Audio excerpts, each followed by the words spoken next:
গতকাল রাত 10টায় 3টা ছাগল হারানো গিয়েছে, একটা ছাগল মাথায় মেরে ইন্তেকাল করিয়াছে। এই যে ছাগল দেখা যাচ্ছে, এই যে ছাগল, ছাগলের মালিক নিখোঁজ। এই যে আমরা চলে আসছি প্রায় বান্দরবনের কাছাকাছি। বান্দরবনের কাছাকাছি। এই যে আমাদের গন্তব্যস্থানে আমরা প্রায় পৌঁছে গেছি। ভাই ভাই স্টোর আজিম কেন কাঁচা খায়? হ্যাঁ, আজিম কেন কাটা খায়? আমাদের আমাদের মধু, সব মধু পিছনে ওই যে দেখা যাচ্ছে আমাদের মধু, সব মধু, মধু আর মধু, আমাদের মধু।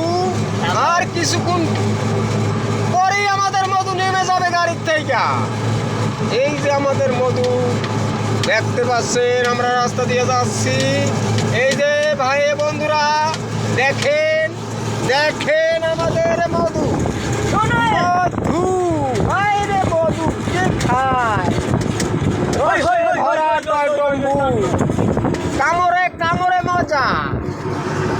এই যে মধু, এই যে আমরা চলে আসছি আমাদের গন্তব্যস্থানে। এই যে চলে আসছি, দেখতে পাচ্ছেন। এই যে আমাদের মধু আরও নামতেছে গাড়ির থেকে। এই যে মধু, আমরা চলে এসেছি মধুর সন্ধানে, মধুর জায়গায় চলে আসছি। এই যে কি মধু, এই যে দেখেছেন মধু, এই মধু, মধু মধু মধু। এই যে আমাদের ভাই মধু কেটেছে গাছের থেকে। এই রে মধু, মধু আর মধু দেখতে পাচ্ছেন।